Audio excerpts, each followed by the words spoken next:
Hello, everybody. Demetrius here with Nate Tam. How's it going, Nate? What's up? I'm doing good. How are you, Demi? Doing all right. Sensei Nate plays pool. Check out his YouTube channel. It's educational and funny as hell. So, yeah, man. I would ask you how it's been going, but we've been chatting a little bit before we turned on the camera. So now we're just going to invite everybody else into the conversation.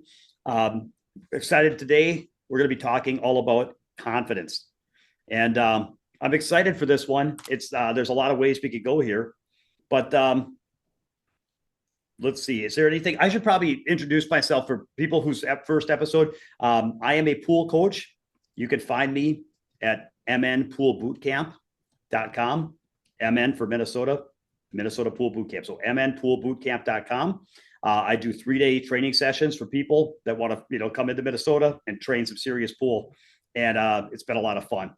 So I also have we're doing the online coaching. So I have an online coaching group. Nate, you're one of the captains that's helping me make that a winning environment and a member. So for people that can't make the trip to Minnesota, or if they're not at the level where that makes sense yet, look me up, get a hold of me. I've got an online coaching group, and we're not going to plug the hell out of it. We want to get into confidence, but it's sick. I'll plug it for 30 seconds. You There you guys, go. it's a Patreon. It's a Patreon group affiliated with Slate Billiards. So it's Slate Billiards Patreon, Slate Billiard Club. I'm telling you guys, it's the best $20 you'll ever spend on pool. It's $20 a month. Did I have that right? $20 a month. Yes.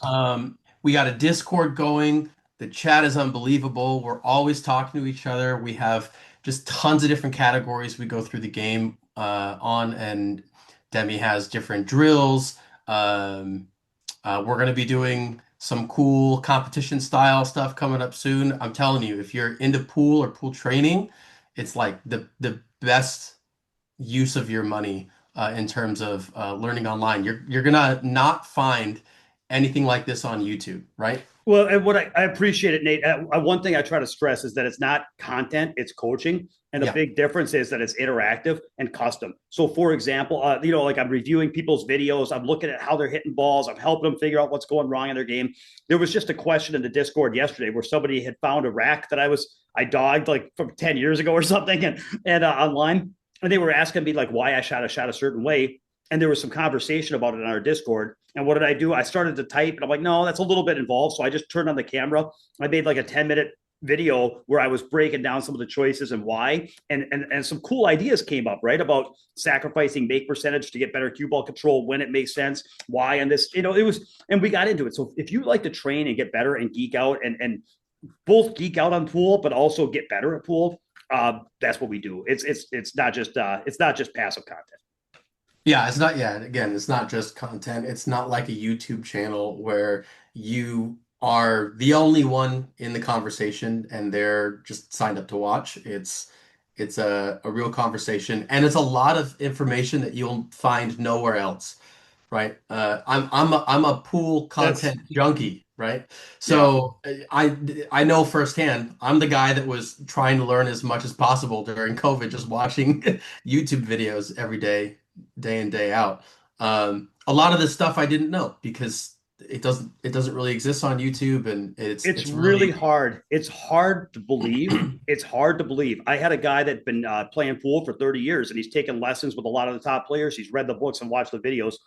He actually came out and did a boot camp. So shout out to Greg. And he was just blown away. He's like, I joined this group. He's like, how is it that you're showing stuff that he's like, I took some of the stuff I was showing the guys at leagues, and they're all 650 Fargos. They're like, no, how did you do this? Nobody ever taught. So it seems crazy. Like, how is it possible that I'm showing stuff or teaching stuff that's kind of like not being covered? But I don't know. You know what?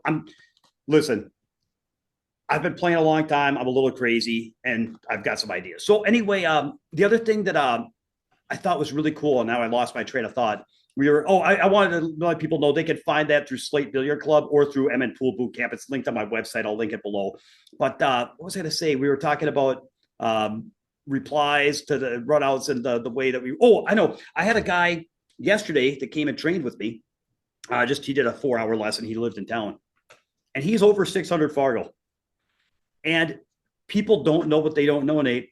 He came in. Now he plays bar table 8 ball, and he runs out a lot after the break. I've played him, and he's a good player. And when he came in, he wanted to work on his break. He's like, I want a breaking lesson. I'm like, okay. And when I talked to him about where he needed to get better, and all due respect, if this guy happens to listen to this, you're in a safe place. He says, basically, I just need to get better at breaking. You ready for what I did to him? You didn't break once, did you? I looked at him and I said, okay, here's what we're going to do. I said, I challenge that idea. So already I'm putting some heat on him because I'm like, now I'm testing you. I'm going to test you. I'm like, you're going to play the 6-ball ghost on my 9-foot table. Okay. With the gauntlet thrown down. And I'm going to have you play 10 racks against the 6-ball ghost. I said, how many do you think you're going to run out of 10? What do you think he said? 7. That would have been what I would have guessed. He would have said, I thought he was very realistic. He said 4 or 5. Okay. Which I actually think for a 600 Fargo, I think that's fairly realistic. I said, okay, all right, let's go. So he played the first shot. He made his first shot. And then the second shot was a little ball on the side. He was worried about the cue ball. No, you missed it. All right.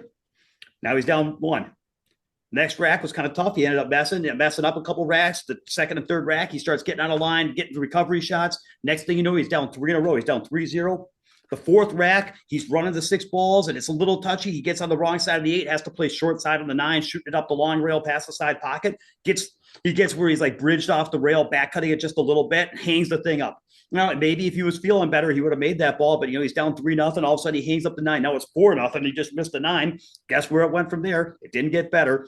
In the end, he ended up losing 9-1.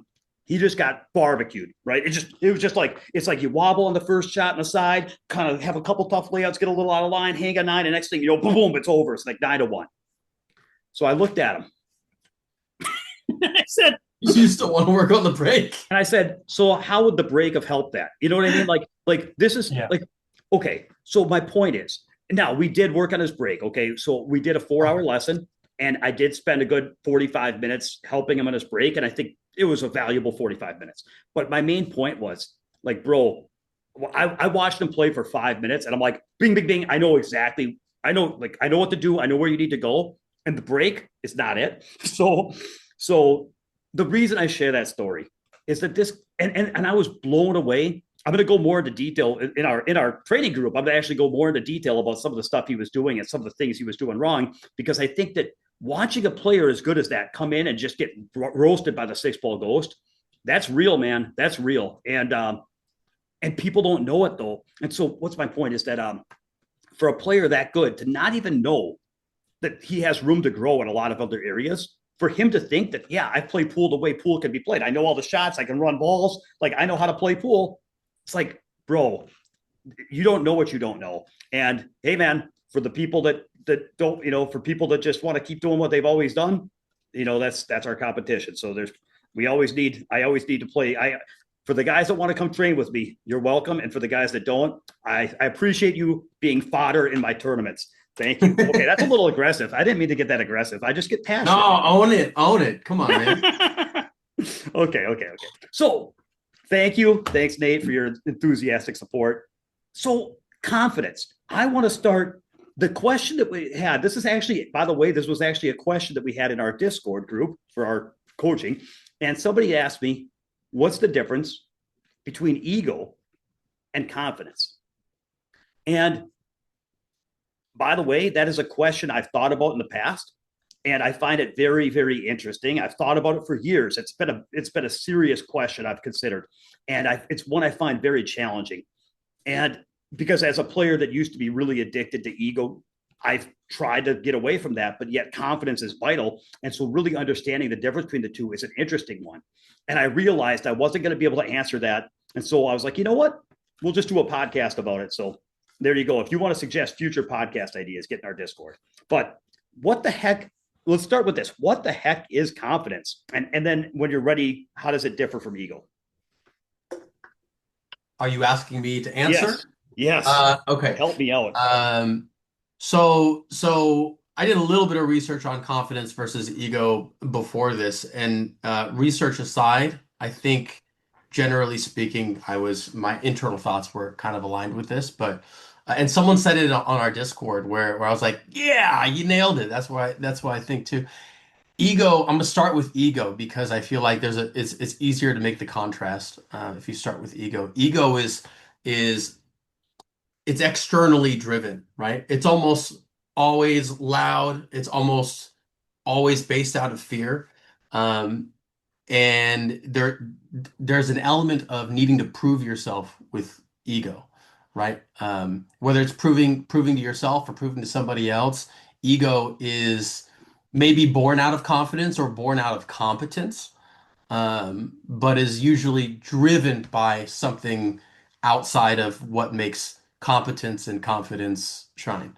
Whereas competence is or confidence is more, it's more internal. It's steadier. It's quiet. It's more about um, yeah. It's just I feel like it's internal versus external. Something is driving your ego outside of especially in pool. When I talk about confidence in pool, we could get about life stuff if you want, but just in pool, confidence is for me comes from comfort and comes from control of yourself, and ego comes from I don't want to say a lack of control, but a need to prove your competence. So I don't the know way if you I'm delineating that well enough the for way you. you're explaining it, it's interesting because ego almost then comes from a lack of confidence where when people, it's almost, I'm going with where you're saying, it's almost like if people aren't truly confident, then they create an ego, which is there to try to convince themselves or delude themselves into faking confidence. Is that, I don't know. It's just a brainstorm. I'm just trying to kind of see, Yeah, I think yeah, that more or less that's on the because line. here's a way I would think about that. If you have a hanging nine ball and you get ball in hand and all you have to do is take ball in hand and shoot at the hanging nine ball, you're confident in that situation. You're not like talking to yourself like, I've got this. I could do this. This will be no problem. Like you Mm. don't even go through all this bluster. There's no reason to go through bluster because you know you've got it. So it's when I always joke about this, when people start talking to themselves about how they're confident and they start talking to themselves about how they've got this and I can make this and I can, like, you wouldn't be saying all that if you actually felt you could do it. If you felt you could do it, you just get up and do it. Right. Right. Yeah. I don't think Simone Biles has to tell everyone she's the best. Yeah, exactly. So So what I was thinking about, I'll tell you my thoughts about the confidence versus ego was that ego is a it's a self-image that we create, and it's because it's not, so that we have our true self, who we actually are, but then we have this image that we create of ourselves, who we think we are, how we think we are, stories that we believe about ourselves. And some of them, they're none of them are really true. They're all stories. They're all fictions. Now they might have evidence to back up some. I'm not saying that there's completely disconnected from reality, but our ego is basically a self-constructed set of beliefs about who we think we are, and it's not. And it's always a little bit wrong. It's delusional. And so when I think about ego, I think about believing false stories about ourselves, and I also tend to think about using that ego to either, like I said, try to cover up a lack of confidence by basically we want to be able to feed from our ego. So sometimes people create a false image of themselves and then look at it and derive pleasure from patting themselves on the back about who they think they are. That's one way people use ego. And another way people use ego is kind of like what we were talking about, where if they actually lack confidence, they can look at this picture of themselves that they built and try to like, look at how awesome I am. But that's, of course, the problems with that is that if it's not real, then you've always got fear of exposure and you've got fear of reality coming in and showing that that's false. So anyway, but that's what I think of like as ego. And with confidence, I had a harder time figuring out what the heck it is. And I'll tell you the question that I struggled with, and I'm curious your thoughts. I started wondering if confidence was a positive set of beliefs that I have about myself, or if it was a void of negative beliefs that I had about myself. So I was trying to figure out, in order to be confident, do I have to have certain things? I believe I could do this, or I believe that I'm good at that, or I believe this, and I think this. Like, is it a set of stories I have about myself that are positive? Or, like the case of having ball in hand on that 9 ball, am I really telling myself a bunch of stories about how I've got this? Or when I face that hanging 9 ball, is it just that I don't have any negative beliefs that challenge my, like, is confidence? So you hear what I'm saying? I'll just try it one more time. Is No, confidence? I think I Yeah, get it. Yeah, go one ahead. is yeah, it's almost like the difference between uh doing nothing and being still. They might look similar, but one is active and one is passive. So yeah, I was trying to figure it out because to me, and I'll let you answer, but like when I thought about it, if you don't have any doubts or fears or limiting beliefs or stories about how you can't do this or what the consequences would be of failure or why you don't deserve this, or if all of those stories, are just gone and you're just in the moment, present, facing a situation, is the lack of negative stories, is that all you need to be confident, or is there something more that's needed to be confident? What do you think? I personally think that you need more. I Okay. personally think that you need um, to have some sort of self-assurance that you know what you're talking about, you know what you can do, you have capabilities that you're very clear and aware of. You understand, if we're talking about playing on the table, you understand your percentages, you understand, you have the table knowledges to take a situation by, uh, you know, taking the bull by the horns, right? I don't know if that's always true if it's if you have no fears and if you have no ego, I'm not sure you get the same outcome. I do think there's a level of understanding and competence in yourself that you have to have first. And that's just where I go. Yeah, it's very interesting. So I'll tell you a thought experiment I had because I was trying to think about testing this. And the way I was going to test this was I was going to come up with a quiz or a test that maybe I was going to do in our coaching group, where I was going to come up with something where people would be in a safe spot where there would be no importance to it, no money, no significance. Like it's just like it's a psychological test. It has nothing to do with, there's no value. So hopefully not create any doubts and fears. And I was going to come up with some questions that were not, nonsense or just like totally irrelevant. And it was going to be gauging, like, were people confident in answering those questions? But the funny part is I started trying to think about what kind of questions would I ask. And I'm like, well, I'm not going to ask math questions because people might have preconceived baggage about, oh, I'm always good at math or I'm always bad at math. And then I'm like, maybe I could ask, like, when I say red, what animal comes to, or like if I say, or like, I'm going to name a number, you name a color. Well, there's no right or wrong. There's no, like, how could people have doubts about that? But then the more I started thinking about it, I'm like, no, we always have experiences that we can draw on, so that if I gave them anything to do with numbers, they could think, oh, I'm bad at math. Or if I gave them anything to do with, if it was a multiple choice question, they could say, well, I know the odds, I'm an underdog because it's 1 in 4. Or if I gave them a free association thing, they could say, oh, I'm probably gonna, like, different people, it's like a Rorschach test for people's own. And I realized you can't wipe the slate clean and have a vacuum of expectation and belief, because anybody that comes into a quiz of any type is going to have experience and beliefs about themselves that are going to rear up, and so you can't escape that. And I thought that was, so anyway, maybe that's obvious, but like I wanted to share that, like, as I was thinking about it, we can't find a situation that's novel where we're not going to have some set of beliefs that comes from the past and influences us. Right. I And thought that was kind of interesting. I don't think it has to be pool related. It just has to be any experience at all. Right. Right. So that's what I realized, is that we all have past experiences, and those past experiences lead us to tell stories about ourselves.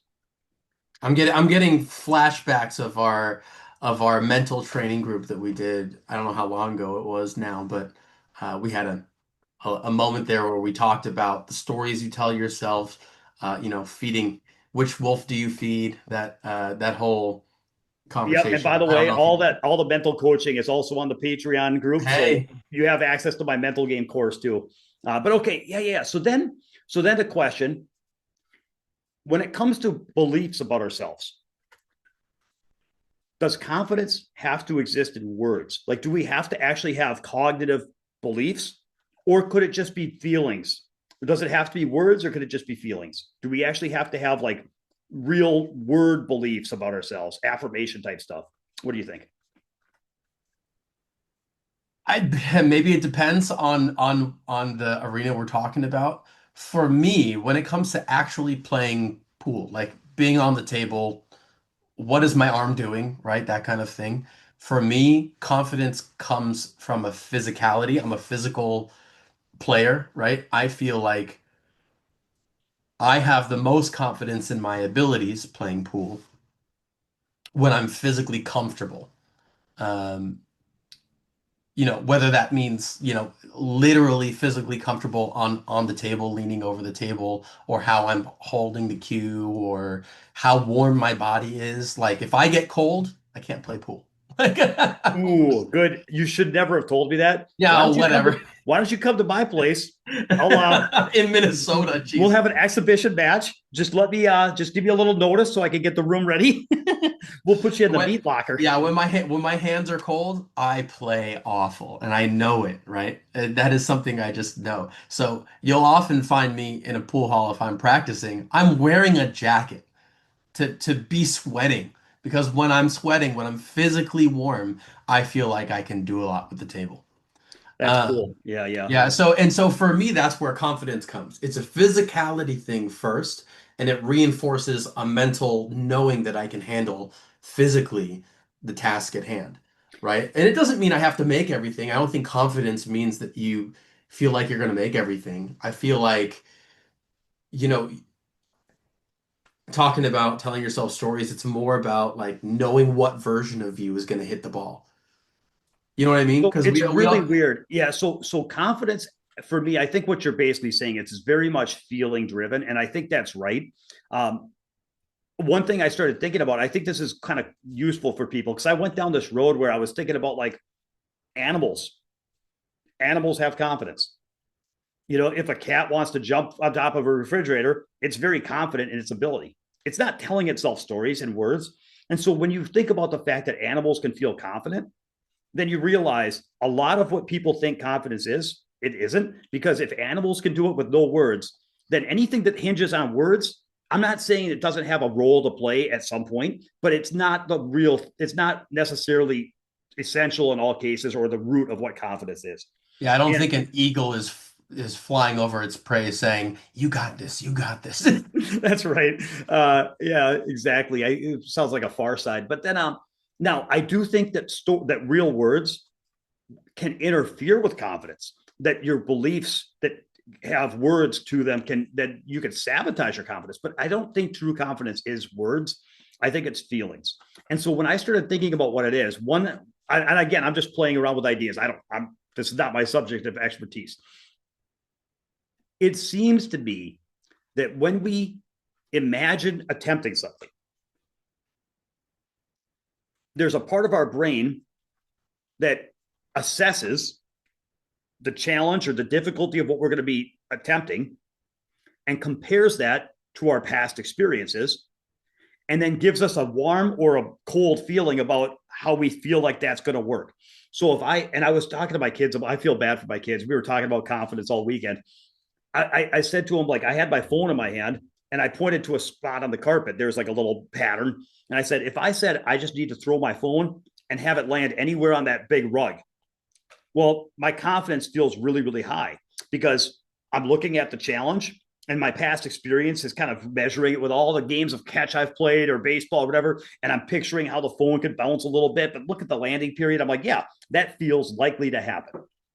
But then if I said I needed to land so it covers that little dot in the middle, so some part of my phone's covering that one dot, all of a sudden it changed how I felt because it's almost like my subconscious reaches into my experiences, compares it to that, and says, not very likely. And so it's almost like we imagine trying something, and then our subconscious checks our history and gives us a prognosis on whether or not that's probably going to come to pass. And I'm like, that seems to be kind of how one way in which confidence. So it's like a feeling of like, is this going to really work for you or not? What do Let you me think about that? let me ask you a question then about ego in that sort of respect. Um, is say you got a Fargo 800 ego, right? Does that mean that you're unaware of your shortcomings as a player, or does that mean that you are very aware of your shortcomings as a player? You know you can hit that dot in the middle of the rug with your phone, whatever it is, right?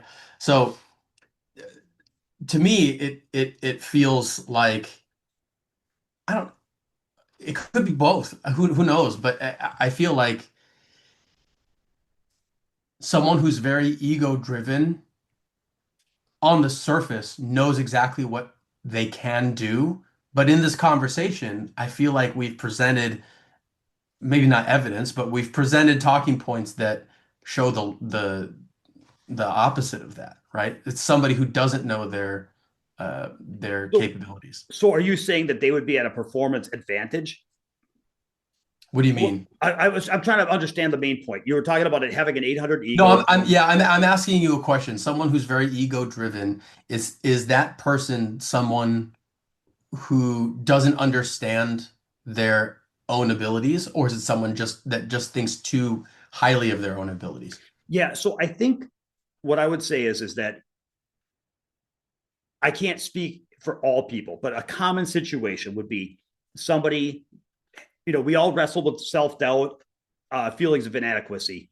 And so one way that people manage that is that they medicate and they build a delusional self image about how awesome they think they are. Because basically, the way they feel is like, I don't feel like I'm good enough, and I feel like I've got these inner demons that are always picking on me, telling me I'm not enough, and everything anybody always says to me, I always interpret critically and feel really bad, and I'm sick of it.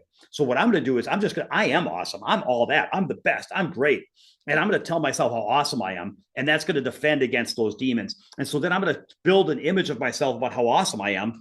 And anytime I feel doubts and fears, I'm just going to look in the mirror and applaud how great I am. And so that's what I think of as ego. And so how that might affect like delusional ability. So somebody that has that, they're going to have, there's pros and cons. When they see a challenge, they might be like, oh, I'm all that. I've got this. And that sounds good. But then the problem is, again, in the middle of that, there's a fear of exposure, which means, well, if I fail, then I guess I'm not all that. And what if the truth comes out? Because I know that this is actually hard and scary. And there's a part of me, that confidence part, the real confidence that gives you a gut check on. So say they have to throw the phone on that dot.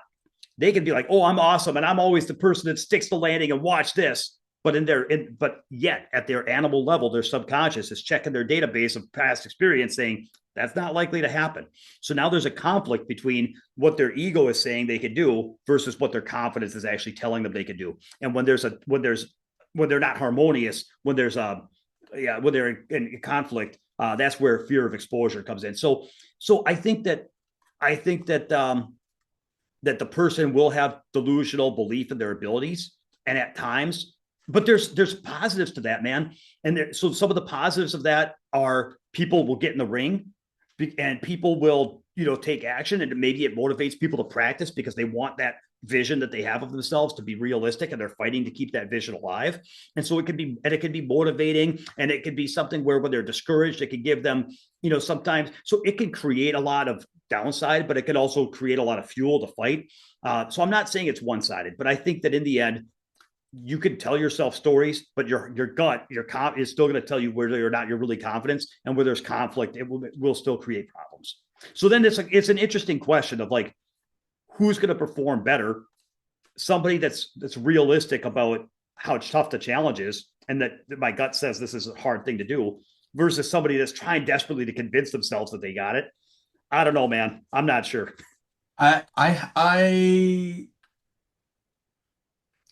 have thoughts about confidence being something that keeps you safe. Um, I'm not sure that's true when it comes to playing pool. Just for me, like when I think of a confident player, I don't always think of somebody who makes good choices. I think of somebody who like strikes the ball with authority, somebody who uh, knows what they can handle, and even if it's low percentage and they still decide to take it on, 100% of them is on the task at hand, right? That's So I I, want to I zoom. We're going to zoom way more into that in just a minute. okay, Everything you yeah, yeah, just yeah, said, I want to zoom way more into because I cool. agree. I'm nodding along emphatically. Um, I I want to just close that thread of my mind so that we can move on. I think that like I've heard people say that a little bit of self delusion isn't always a bad thing. That people that overestimate their abilities or that stretch a little bit. There's a lot of top athletes that might be a little, you might want somebody that's a little delusional over somebody that's pessimistic. And so I don't know, but I've for me personally, I'm not pessimistic, but I feel that I've tried to be a little bit less delusional over time, and I've tried to be a little bit more realistic, and it's helped me in a lot of ways. And of course, maybe I'm deluding myself as to how realistic I am. So who the hell knows? I don't know, but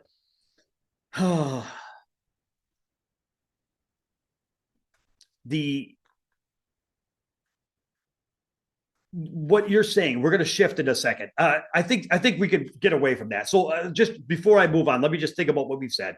I think that confidence is a feeling that we have based off past experience that gives us a gut check on whether or not we can accomplish what we're about to take on. Do you agree with that as a general idea? Yeah, I agree.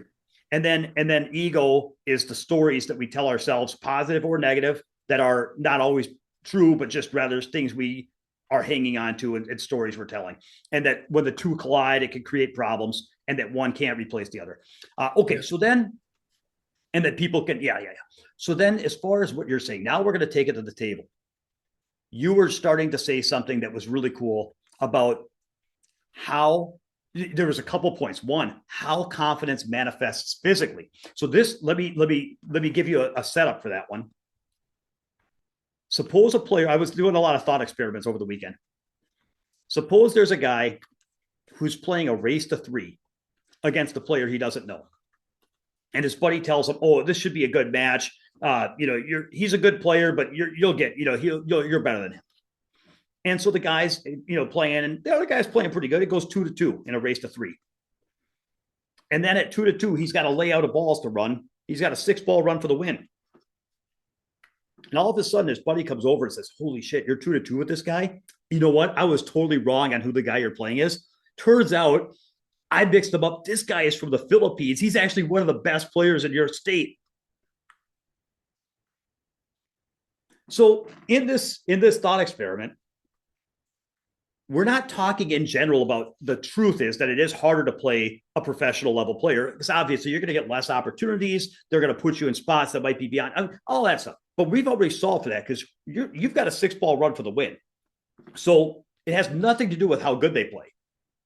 They aren't even at the table anymore. The question is whether or not you're going to run the 6 balls and how you feel about your chances of running those 6 balls. And what would be interesting is, does the person's confidence suffer? So they would have that 6-ball run when they thought they were playing a lower rated player. All of a sudden, they think they're playing a higher rated player. Does that affect what their gut is telling them about their chances of doing the same damn thing? What do you think? I think the question is, uh, And how would that change? So, because you were talking about physical manifestations, so why would their confidence be affected? Because it would be, right. Their confidence would be affected. Why would it be affected? And then how does a lack of confidence if affect your you're ability to perform? if it's the finals of a tournament, it's gonna affect your confidence. Yeah. If you're just hitting balls and maybe you're in the right mindset, hopefully it doesn't affect your confidence. And the reason I say that is because, and we just have this, so funny, we keep bringing up your Discord, but we just had a conversation in your Discord about someone uh he was playing really well against high rated players, and it became a discussion about playing the table versus playing the player. right? I personally do believe in moments where you do have to play the player. You have to take shots that you wouldn't normally take. And just yeah, play a different game sometimes. So, if it's 2-2 and you find out this guy is not quite who you thought he was, on the surface, you shouldn't change a thing, right? If it's an open layout and you know how to handle your stuff, then yeah, I don't think it should change what you do.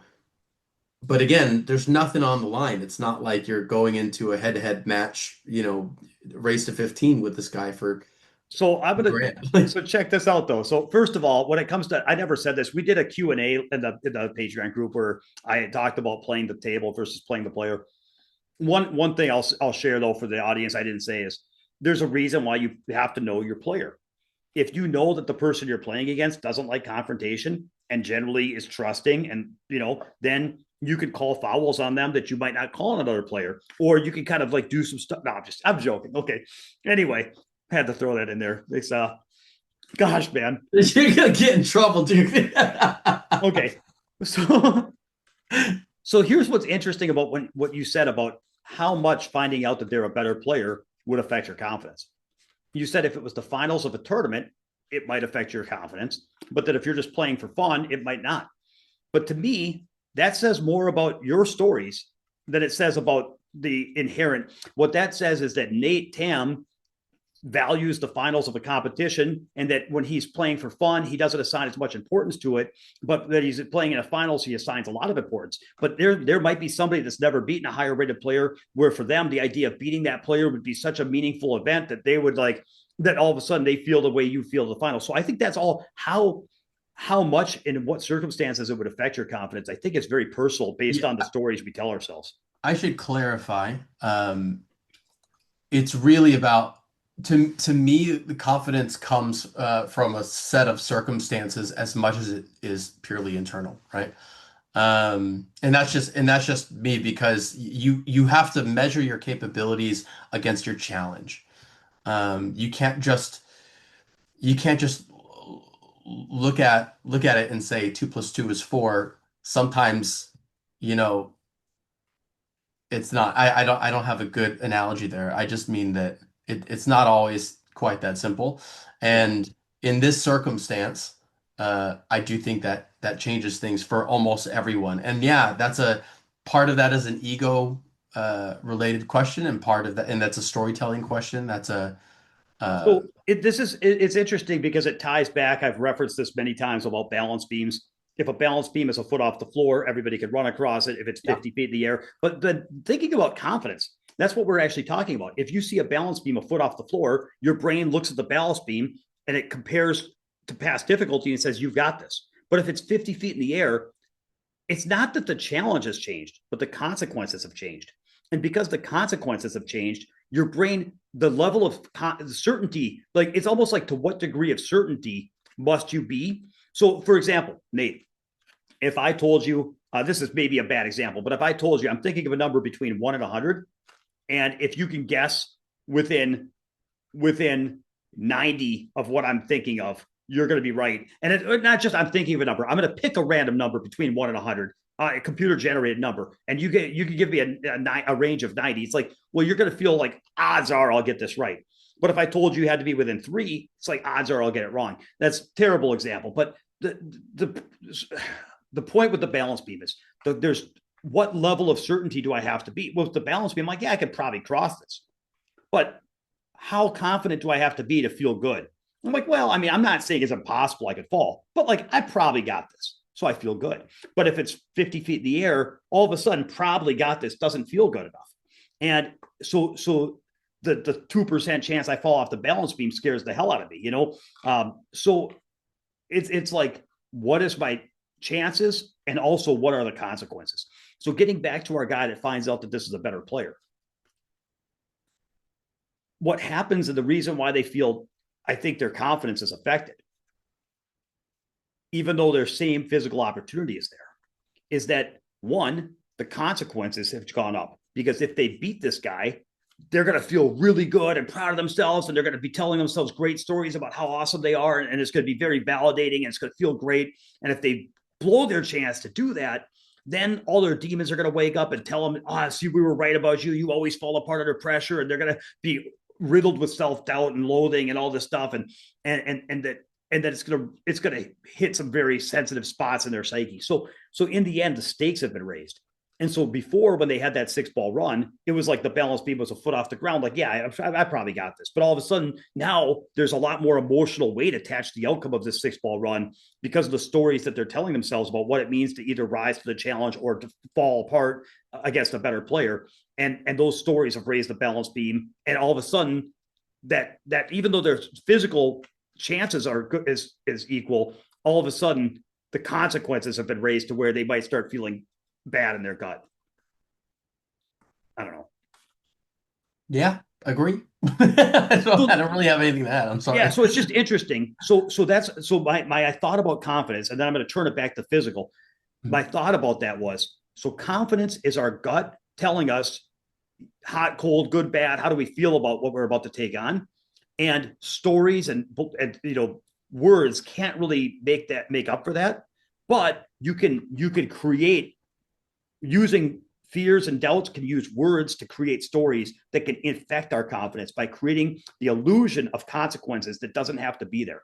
So I remember, this is a great, it's very parallel. There was a guy I knew that was playing an exhibition match against a pro, and I think the score was like 3-2 in a race to 9, and they went on a bathroom break. And as my buddy was playing the match, he was walking back to the bathroom. I walked up to him, and he was a younger guy in his mid-20s. And I said to him, he was playing like it was a big moment for him. And I walked up to him. I said, "Hey, I have a question. If somebody bet $1,000 on you getting 2 games of the wire, would you want to know about that, or would that throw you off?" And then I just started laughing. I'm just kidding.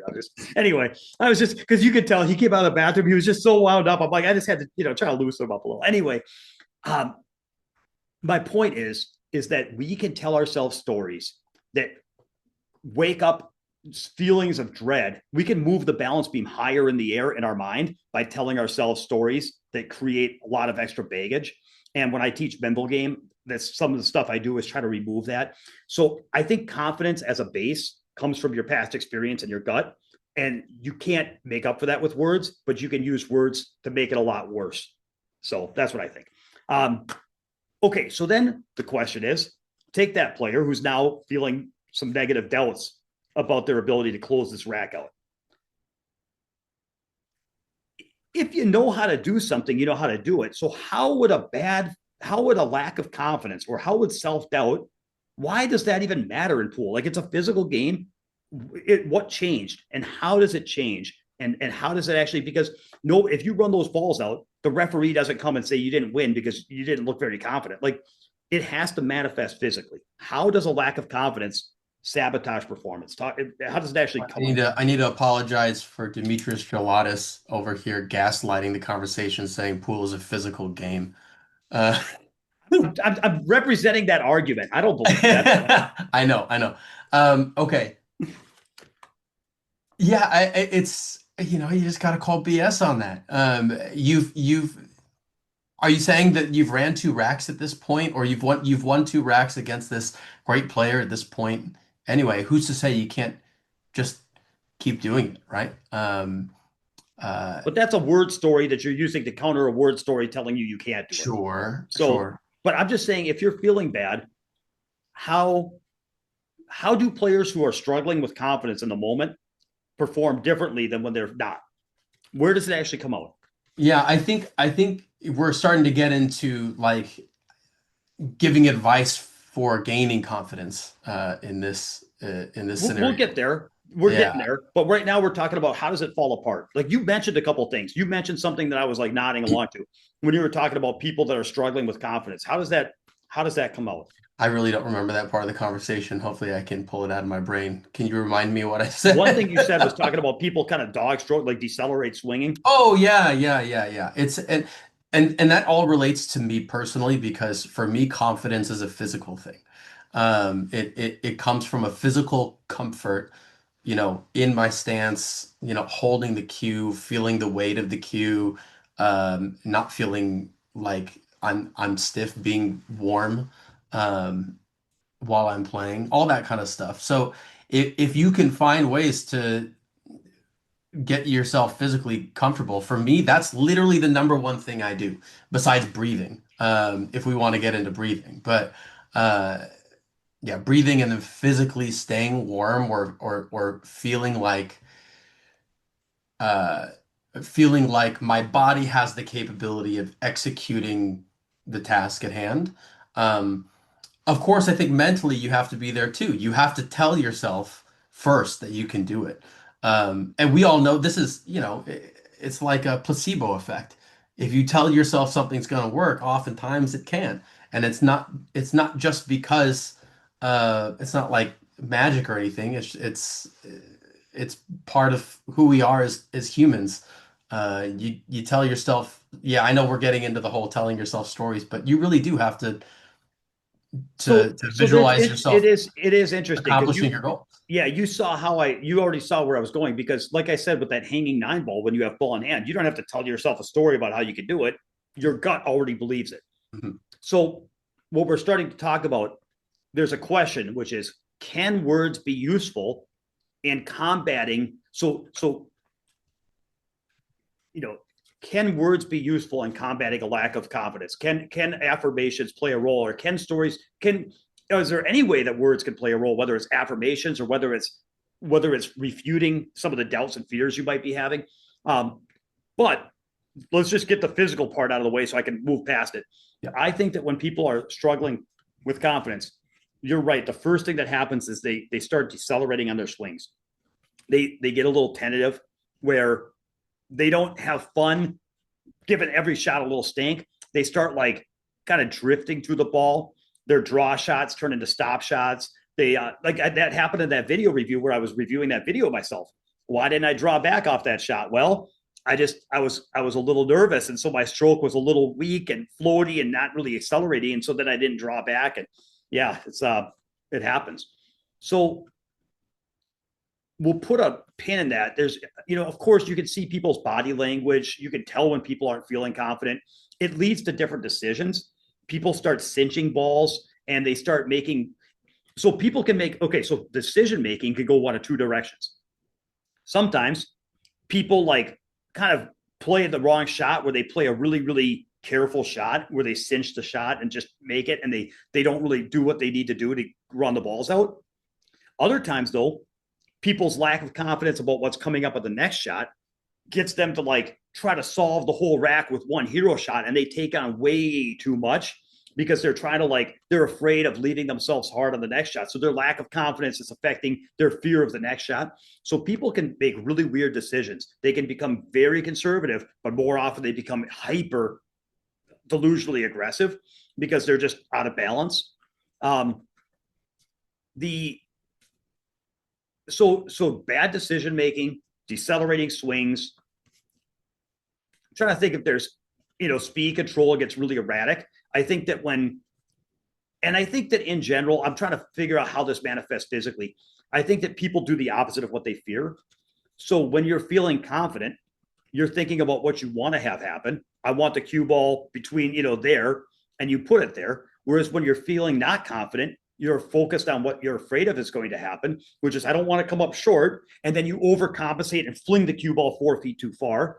Or you tell yourself you don't want to come up short and your body says, okay, I'll do that.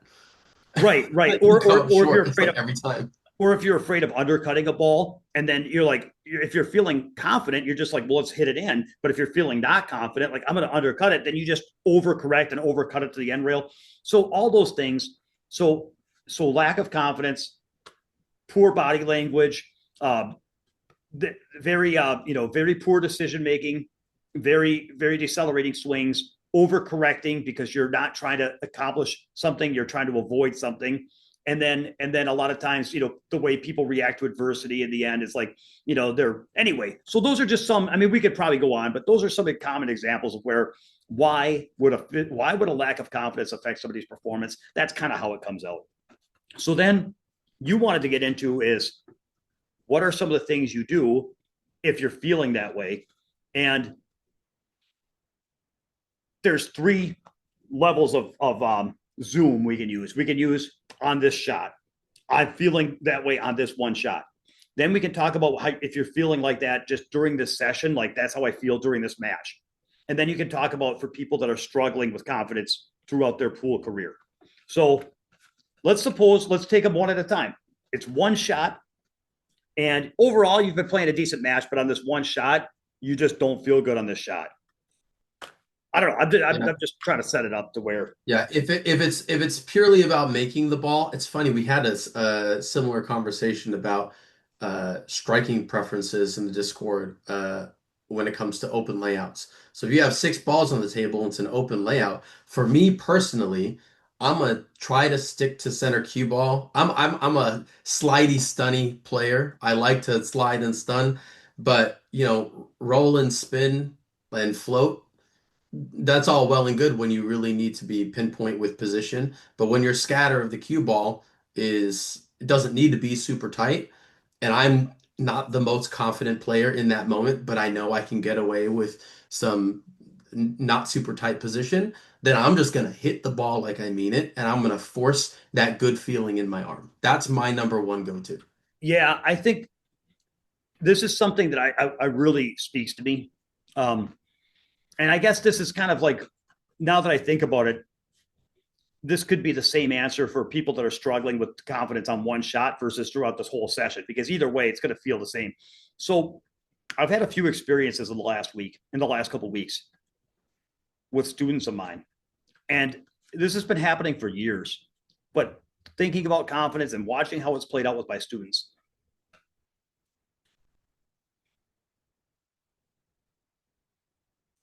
When you are feeling another way that a lack of confidence can affect your performance. And you could say everything I said before rolls up to this. Maybe this is the header. This is the master key. When you feel bad, your subconscious steers your body into trying to execute and achieve a result that matches that feeling.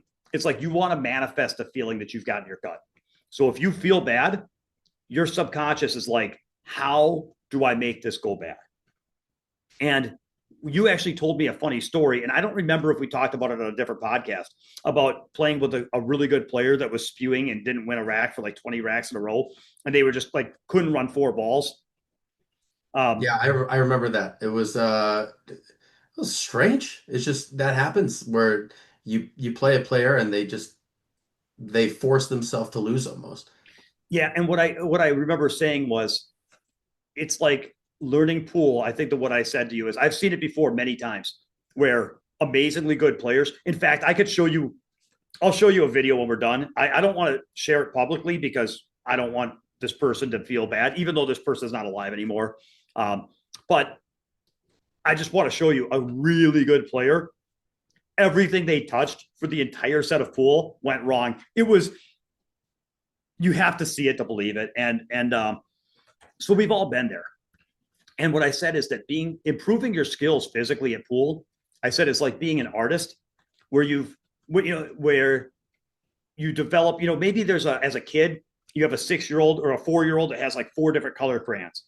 And all they can do is scribble on a white piece of paper with 4 different color crayons.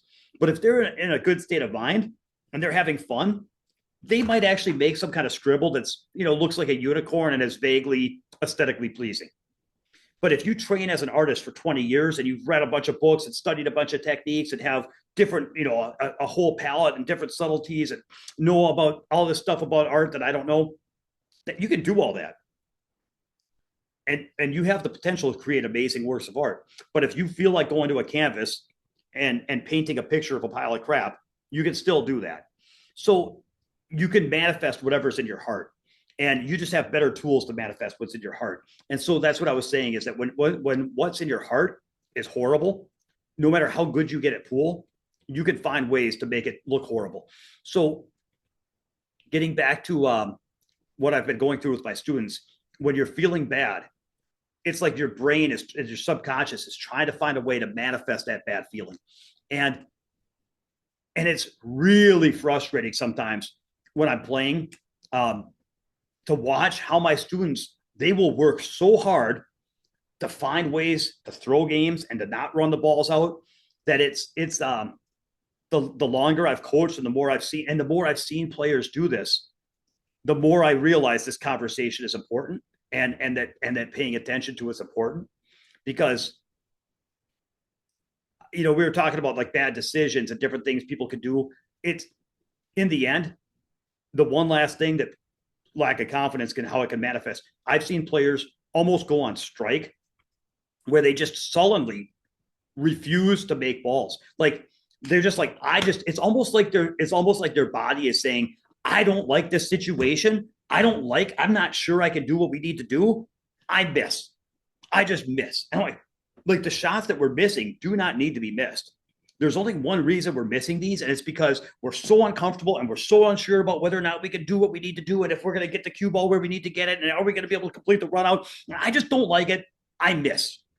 And it's like, okay, I know that we can't do all these things for sure all the time, but we didn't have to miss that ball. Like I'm talking about fairly good players missing everything on bar tables. Like, why are we missing? Why are we going on? It's almost like people go on strike because they're like, I just can't do this.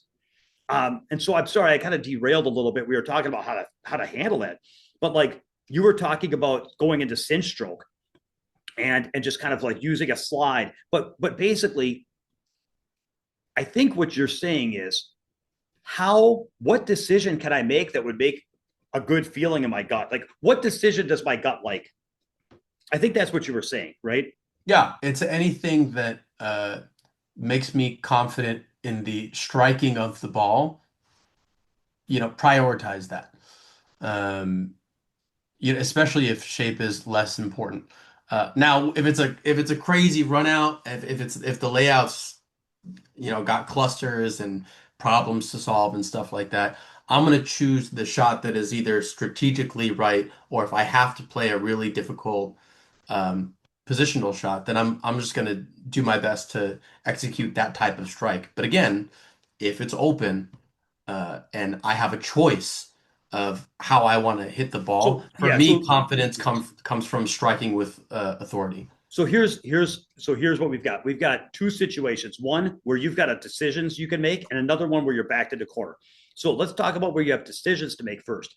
When you have decisions to make, you have to gut check and follow your gut. You have to do what your gut says will work in that moment. And so there are times when you might have a shot that everybody says you're supposed to shoot, but if your gut is just telling you this will fail, this is not going to work, then playing a safety, even if everybody says you should have gone for that. Well, they listen. If you shoot and miss, they're not going to come over and run the balls. Like they're not going to shoot it for you. So it doesn't matter what they say. And there's been plenty of times in matches where I make decisions that people might think are suboptimal, but I'm just going with like I know what my gut's telling me I can and can't do. Yeah. And so people who are in tune with that, I will say this is a pool strength. And so for people listening, I would say that this is something you can develop a strength at, is you can be in tune with your gut, and your gut will do amazing things for you if you can listen to what your gut's saying and use it to make decisions that work, rather than having an ego story about what you should do and then trying to force yourself to do things. This is how top pros would play it, or this is how you're supposed to play it, so that's how I'm going to play it, and it didn't work. And it's like, no. You're a loser. Sorry, that's loser mentality. You're not a loser, but that's loser mentality. That doesn't work. You have to, a winner listens to their gut and does what they know they can do in the moment and what's going to lead to a good result. And there's times when you just feel like one of the things, listen, I've looked really hard at what I'm good at playing pool, because there's so many things I'm not good at that I'm like, how is it that I can play this game when I can't do all those things? One thing I've done though is over the years, I've played a lot of pool matches and I'm very good with my gut. There was a match I talked about during the Texas Open where I did a breakdown of like match dynamics. And I was talking about like the interpersonal dynamics or match dynamics. What is that really? It's like managing vibes. It's like managing vibes. And I'm pretty good at that kind of stuff. Like and what it really comes from is like knowing what your gut is saying and knowing how to kind of, okay, that's too vague. Let's move on from that. So back to what you're saying about cinching balls. Sometimes you just have to figure out what is going to work and do that. And then you can also listen to your gut when you're down in a shot. And if your gut's telling you this isn't working, that's another time that you have to be in tune with your gut.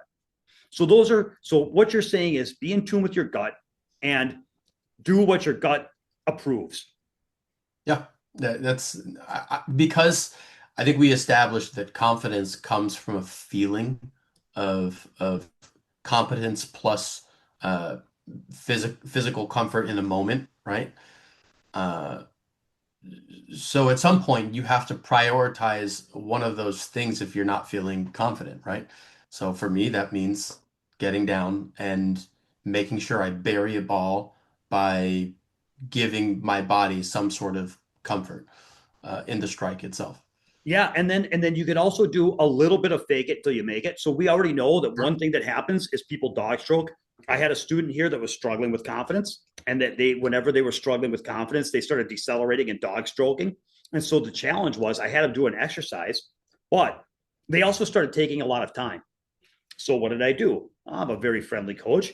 I told them I was putting them on a 30-second shot clock, and I wasn't grading them just on whether they ran out. They had to walk around the table like they were on a camera, and they were acting like a pro pool player on camera. And at every stroke, they had to go through it as if they were confident. I'm like, you're not just going to try to run these balls out. You have to walk with confidence. You have to shoot with tempo, and you have to go through each ball. And that's what you're going to bluff. And if the balls don't go in, that's fine, but you're gonna keep doing it that way. And that's the performance we're looking for. And we're going to get the physical performance down and then trust that the balls will start going in rather than sitting there tentatively bunting at balls and staring, fretting for a minute per shot. And then thinking that maybe eventually, if you limp through them, you'll start to build confidence. Let's work it the other way around. So sometimes you can kind of like force yourself to just, I was doing this. I was playing a ghost set against myself last night. And at first I was a little tentative and I was like, no, this isn't going to scale. I need to start attacking the balls. And even if they miss, I have like the only way I'm going to win to get through the set and win is if I start, putting a little spring in my step, a little stank in my shots. It's not enough to just make the balls. I've got to do it with some gusto. And I have two thoughts here. One is that looks different than ego, right? Fake it till you make it does not look the same as ego, where you are completely blind to your capabilities. Well, maybe not completely blind, but you know what I mean. Same things we were saying before. The second thing is I love this two-way street mentality. This is something that's close to my heart just because um, like when we get into like breathing, I'm not saying we're gonna get into it now. Just that's just something I think of when I think of confidence. I think of somebody who breathes well. Um, and for me, like I know there's a lot of research that doesn't just say that, when someone is feeling anxious, they're short of breath, right? Their breaths are shallow and quicker and whatever else. But it's a two-way street. There's a reason why when people say take a deep breath, it makes a difference. Is because that breath between your emotional state or the link between your emotional state and how you're physically oxygenating your body and your brain, they're connected. And so if you want to change how you're feeling about something, you make a physical change, you make a deliberate decision to breathe differently, and the emotion will come, right? This is the same You know what? Okay, aspect. I've got a crazy idea. I've never thought of this. Okay. Could pain, could pain ever be something like? Can you imagine a pool player that whenever they were struggling in a match, they just took out a hammer and just hit themselves with a Oh, hammer? And you're like, what are they doing? And you're like, well, it just sometimes I put myself in a lot of pain, and then it just gets me out of my state of mind I was in. oh my Because, God. like, wouldn't that be weird?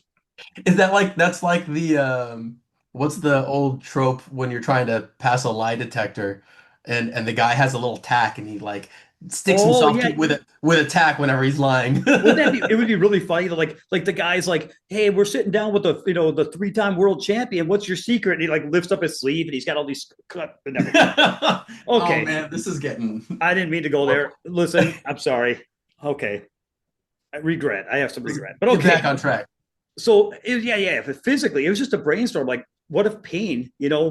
What if pain could like get you up out of like there's people like fighters, don't they like slap themselves in the face? I'm like, ah, I don't know. Yeah, just kind of like really get yourself, oh, get it going, So okay, so you're Yeah, saying I mean, look, it's all real. It's I don't know a lot about neuroscience, but I can tell you that how your body feels and what your brain is doing and the emotions involved in all that. It's all interconnected, right?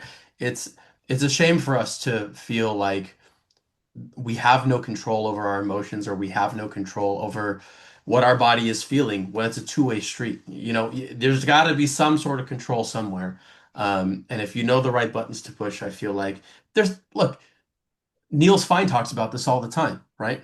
Breathing is huge for him. I think in terms of high level pool, they talk about that stuff all the time when it comes to mental preparation and mental performance. It has so much less to do with how you're going to play at the table and more about setting your body up and setting your mind up for success when you're down at the shot. That's going to be priority for them. Why Yeah, can't and we and take something from that? so yeah, and so for people to think that there's no structure to this conversation, we're working it. We were talking about what can you do when you're struggling for a shot or during a match with confidence. And the first thing we said was listen to your gut, try to make choices that your gut approves. Try to, your gut, when you're feeling bad, you're going to try to find excuses to sabotage your shot and make losing choices. And you have to be like, no, no, no, we're going to make a winning choice, something I feel good about. But then if you're backed into a corner where you have to shoot a shot, and there's only one shot. It's a table length bank of the nine. That's it. You got to go for it. Some of the things that you can do are like what Nate is saying is trying to manage your physical body and try to, and some of the stuff I'm talking about was like, I'm going to accelerate through the shot. I'm going to shoot it with confidence, even if it doesn't go. And one of the reasons that helps, suppose I say, I don't know if I can make this bank or not, but I'm going to shoot it with confidence. Well, number one, I'm going to swing with confidence. And number two, though, I've shifted the goalposts. Remember, your body is going to give you, your gut's going to tell you if it likes your chances or not. And if you're focused on making the bank, your gut's going to say, I don't like your chances. But if you shift the goalpost and say, no, no, no, my goal is to shoot this with confidence, then your gut says, well, I could do that. And by shifting your goal to something you feel confident about, now you've created a confident feeling. Yeah, I love that. Just being able to say, you know, I may not have confidence in the outcome, but I have confidence that I can make my body feel good trying, you know?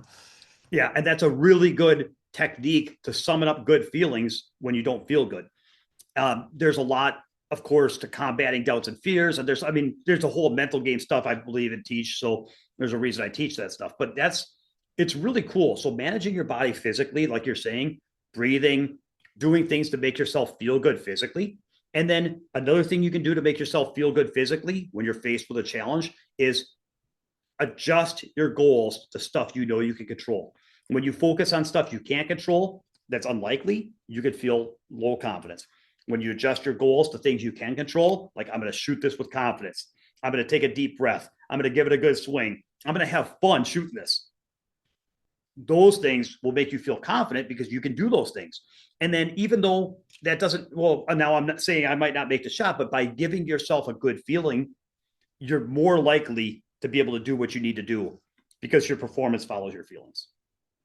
Right. And maybe that's, you know, akin or related to that sort of placebo effect, right? Where you believe in your body, you believe in your gut that the chance is there because of, at least in this case, because of the effort that you're putting in on the right things, right? You're not focusing on the outcome, you're focusing on being happy to execute to the best of your ability, and that brings more success than a lot of other solutions. I like it, man. Okay, so then the last thought or the last topic was going to be, and I already started this, but for somebody that really struggles with confidence in general, of course, there's a lot about like why do they struggle with confidence and what are the things holding them back, and they have some baggage and some issues that they have to deal with. So some of it's personal, but well, I'll start this one because rather than try to explain or phrase the question, I'll just tell you some thoughts I had, and you can kind of tell me what you think.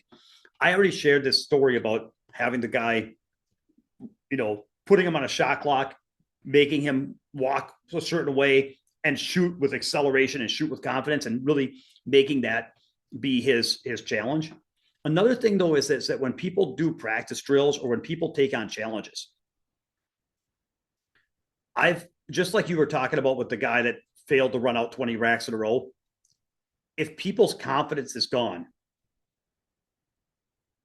failing and failing and failing is not improving. In fact, boy, I've got ideas, Nate.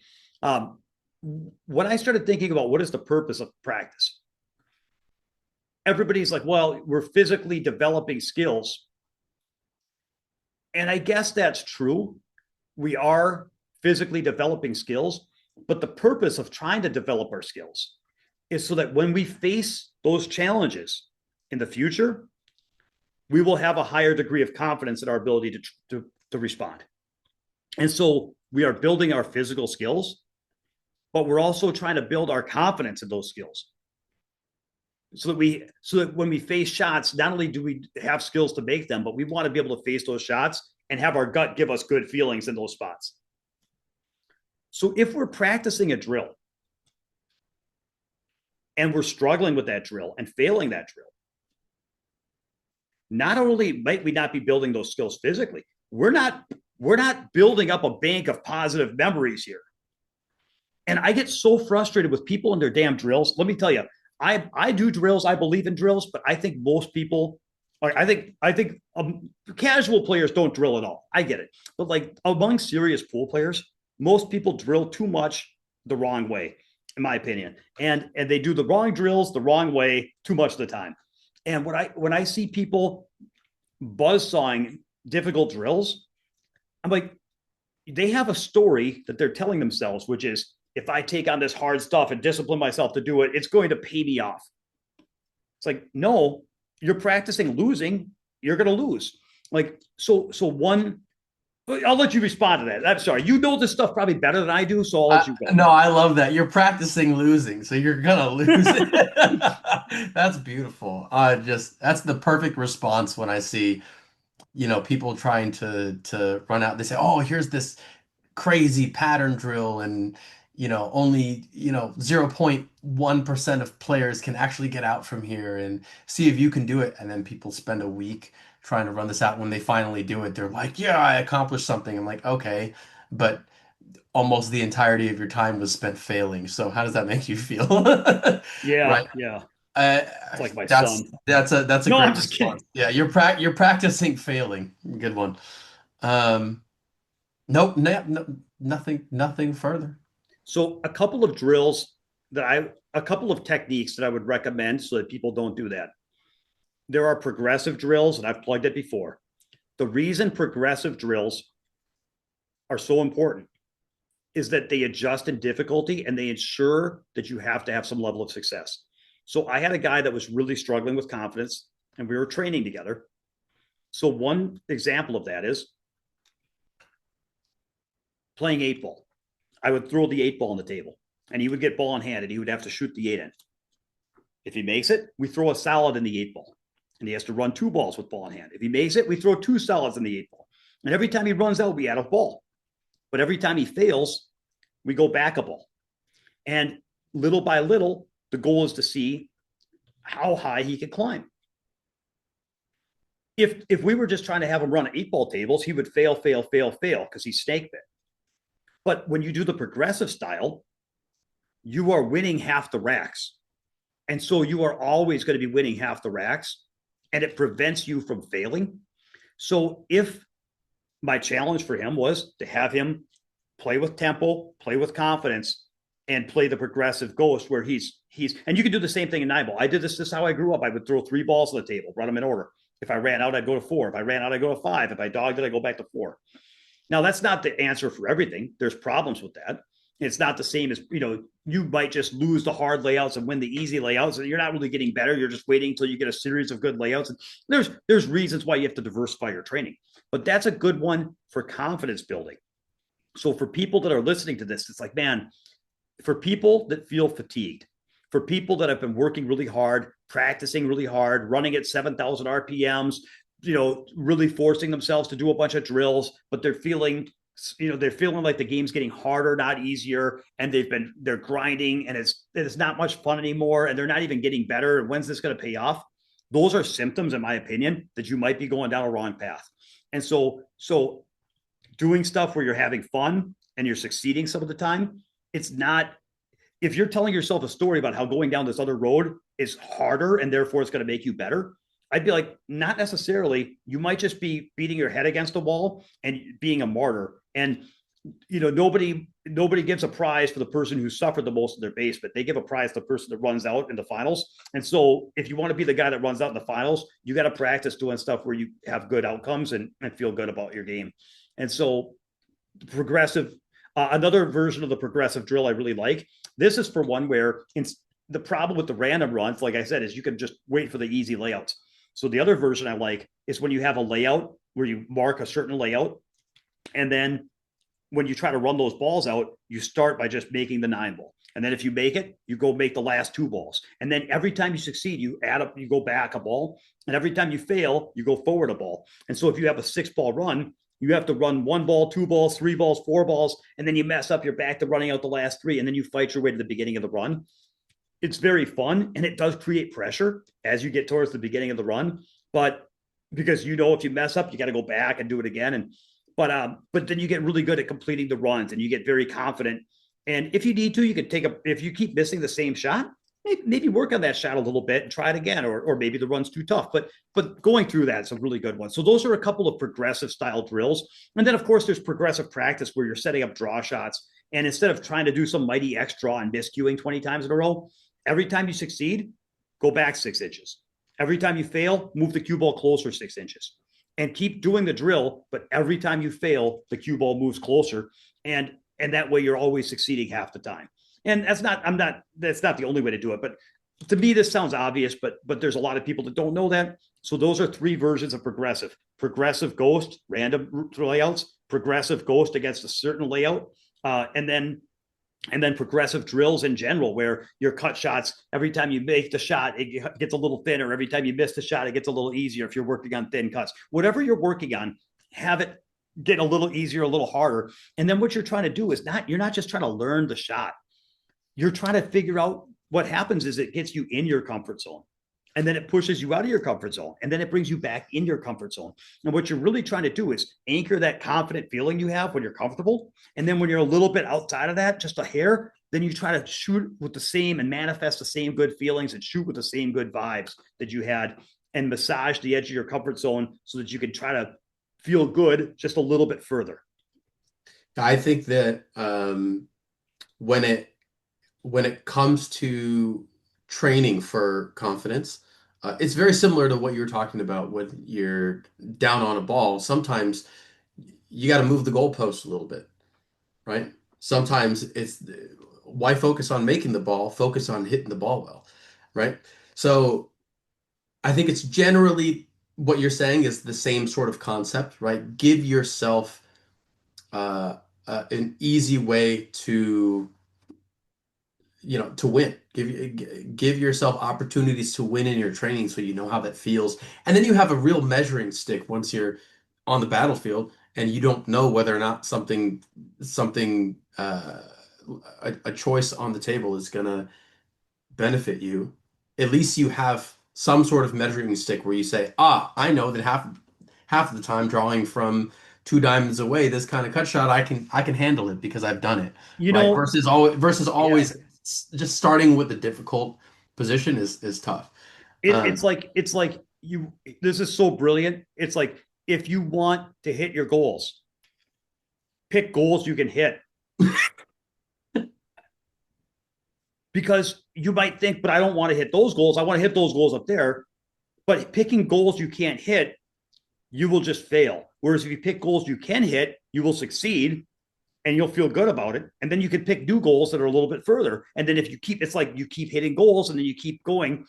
So for people that are like what Nate just said about, of course, moving the goalpost and picking something that you feel good about and setting the standard and setting the measurement or the objective is something that you can feel good about.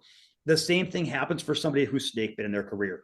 I had a student, and we actually did a video about this. It's on the Patreon. I really liked it with my last student, or one of my last students, and he was really struggling. I got a story about this too. I didn't tell you guys in the Patreon group. You got the first video on day 1. He was really struggling with doubts. And not just at the dojo here, but like in general with his pool game. He trained with me in 2020. Now he's gone through some stuff, but he's gotten better physically, Nate. His stun shots have gotten better. His soft stuns have gotten better. His touch has gotten better. His finesse has gotten better. His spin shots have gotten better. But his game, his overall performance has flatlined. Now, to his credit, in his life, he has worked his way into, he was in a really tough spot going through divorce, custody, lot, and he's stuck it in his life. He did what he needed to do. Everything in his life is going good. His career, his family, every priorities wise, everything he's done really well. But yet he's not satisfied with his pool game growth because he's put in all this input. But when I watch him play, it's still he's got a bad feeling about who he is and what he deserves, and it's manifesting where he's continuously finding ways to miss routine shots or find ways to fumble racks because he just has this limiting belief that like bad things in general, like not just I feel bad about the shot, but like in general, I feel bad. Like I'm just an afflicted pool player. I'm cursed. Bad things happen to me. It's success is just not meant for me. Like that's what it feels like. And so it's easy for me and you, where we all struggle with doubts, don't get me wrong. But like there's different levels of weight and baggage. And some people really, really struggle. So for people like that, what I will tell you is on day one, he really, really struggled. And he found ways to lose and found ways to miss balls. And it was just clear that not only that, but when he would like rush shots and shoot quickly, it's like not only was he playing bad and losing, but he couldn't even face those doubts and fears. And this has been a longer pod. I'm not going to go too deep into this, but what we did on day one was we really had him understanding what he was facing, what those doubts and fears were. And then we had him put together a plan of how he was going to face them. And we're not going to go into what that plan was, but the point was, in a way, we were moving the goalposts and adjusting the goal from winning to just facing them and doing your best in spite of them. And it sounds so cliche. Anybody that's listening and be like, oh yeah, just do your best and just don't let those things bother you. And of course, like whatever, man, this guy, like anybody that says that, you guys are seriously trivializing. This guy is a devoted student of the game. He's been playing for years. He's come to my house twice to train, and he's put in more work than you have. And so, anybody that's critical of him, you might as well be the keyboard warrior talking about how somebody at the Mosconi Cup missed a shot. Like, go out there and anybody that's trivializing what he's going through and it doesn't respect the difficulty he's been facing is just not, in my opinion, talking to you. You're not a real competitor, because if you were a real competitor, you would have compassion and empathy and understanding of what he's going through, because any real competitor knows how tough it is. And so I'm watching this guy struggle. And then I rehearsed reactions to it. And we got him making up his mind how he was going to face that. And it started looking good. What I didn't tell you guys in the coaching group, the next day, he wanted to see Slate Billiard Club. So we had time because he was actually here for 4 days instead of 3. So we went out to Slate Billiard Club. And I got him into a pool match with another guy who's also part of our coaching group, and they played a couple races to 5 bar table 8 ball. And my student, the one that was snake bit on day one and was afraid of his own shadow, and had these limiting beliefs, he was present. And every shot, he faced his doubts, and every shot, he did his best. And he settled in to this calm, present, might be too tough for me, but I give myself permission to try kind of state of mind. And it didn't magically make him better. Like, he still didn't break and run any racks. It's not like he got new abilities, but he did what he needed to do. And at one point, his opponent played him safe, and he kicked in a 2-rail kick combo and made it, and then had another 2-rail kick and made that and got out. And and there was one where he had to bank a ball. He banked his last ball and hooked himself, and then jumped in the 8. And it's like those situations that come up that say, like, how do you feel in your gut? There's no way to skill your way through this. The only way you're getting through this is if you feel magical.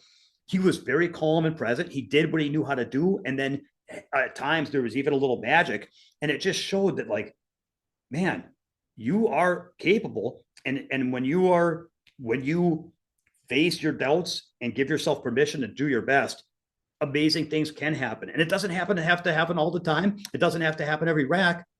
the fact that that can happen at all, like that was, I mean, it was a profound experience he had. It was a really, really, really, really cool experience he had. And it was like, first he had, so there's a lot of magic that happens in training. And that was pretty special. So that was what happened on day 2. And then it went away. And then it has, doubts and fears again. And then we have to keep training. But like, yeah, I'm I sorry. I think just it's wanted to cool share that because story. it's not like he got, 100 Fargo points better overnight, right? He went in with adjusted expectations, being calm and focused and present in the moment and doing the things that you told him to do, and that led to performance, in one way or another. It's the stories we tell ourselves. And I like how you mentioned, like, he gave himself permission to try, is what you said. Um, Yes, I yes. think that's huge, or even in training, like we were talking about moving the goalpost, give yourself permission to succeed, like, and I don't think we're saying, for anyone who's listening to this and going, what, you're just gonna spoon feed yourself success, like training? I'm like, first of all, kind of. Well, But most second people, of all, yeah, it's yep. it's not like you're babying yourself. You still want to give yourself challenges, but give yourself challenges that are tough to face but still achievable. Yeah, Um, to people that sneer, I just think, look in the mirror. Are you happy with what you see? Are you happy with what you've done? Look over the last 5 years of your pool game. Have you seen a lot of growth? Are you where you want to be? Like, how's that working for you? Because you can cling to a story because you think it makes, because this is how I think about things. It's ego stories about how this is how winners think, and that's stupid. And I just really, I just challenge people. Yeah. And as far as moving the goalposts, I mean, so there was a couple things, but yeah, moving the goalposts. So for people that are snake bit in life, sometimes it could just be like, I'm not going to let my lack of confidence deter me from signing up for this tournament. Signing up for the tournament and showing up is a win, and that's something I can feel good about. And facing those fears and not running from them is a win. And we were talking about what to do when you're not feeling confident at the table, and then we were talking about what to do when you're not feeling confident in your career. And I would say, when you're not feeling confident in your career, you have to move the goalpost. And sometimes the goalpost is getting in the ring, showing up, not giving up, all those things. The other part about it is, when people are thinking about, like, well, just be president, just do your best. So why not do that? We all know how we should do it. And I think about it, when I think about the mental game, I've talked about what are the characteristics of a good running machine, and then how do you troubleshoot it when it breaks down. So of course, it's really easy to say, well, just have a good running machine, but you also have to know what to do when it breaks down. And so a lot of times, a good mental game is not just about knowing how you should feel and knowing how you should think. Part of a good mental game is understanding when you're not feeling good. Why am I not feeling good? Where is it breaking down? What are the wrong beliefs? What are the stories I'm telling myself? What are the ways I'm off the path? And then how do I figure that out, let that go, and recorrect? And so it's like, if you have a car that's broken down, if you told your friend, hey, my car, for some reason, it won't start. If they said, well, cars should start, it's like, what's your point? My car's not starting. Well, cars should just start, though. It's like, okay, well, this guy's an idiot. So when I'm talking mental game, if I'm telling somebody that, like, we got him, he was dealing with certain challenges, and then we troubleshot and got him to figure out what challenges he was flinching away from and why, and then we helped him let go and face those in a way that he was struggling to face them, and then the end result was that he was able to be present and deliver his best game. For anybody, it's like, yeah, just be present and play your best. It's like, yeah, cars should just start. Okay, good. So then the last well, thing, yeah, go ahead. I got to be honest though. I don't know if a lot of us can do that on our own. Yeah, it's your job. You're a coach, right? You can look at his game objectively and say, here's where I'm noticing how you're hitting the ball in what way. How are you feeling? You can have that conversation with him. For us to have the objectivity to be able to do that for ourselves, that's very difficult. For anybody, I mean, that's why we have friends. And one of the, I keep thinking about this coaching group because I'm so passionate about it. But one of the things I hope to do for people is you become like the people you hang out with. And so that's it. They say, look at your 5 closest friends. That's who you are.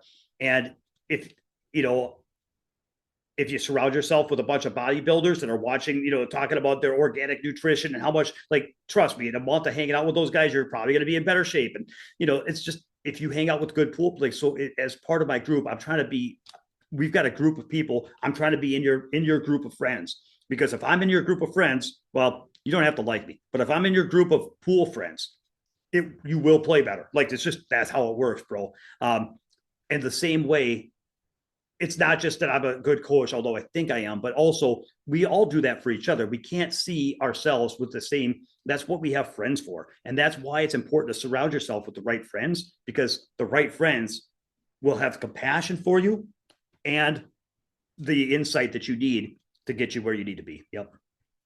And So hopefully your friends are not a-holes and they can tell you what you need to hear without being a jerk. yeah, and then we were talking with confidence. The last idea I had on that was like when you were talking about it didn't make them physically better. It's like we all have two numbers: what our Fargo rate is, or we all have like what our actual potential is, and then what we bring in this match. And we all know that we don't always bring all of our game.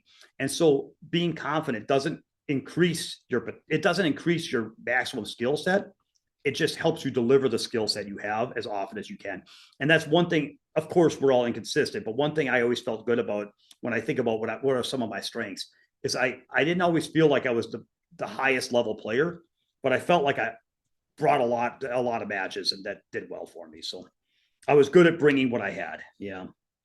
Anyway, so okay, those were my thoughts on it. So I'll turn it back to you. I was kind of going on a lot of different things for a while. So what's on your I think mind?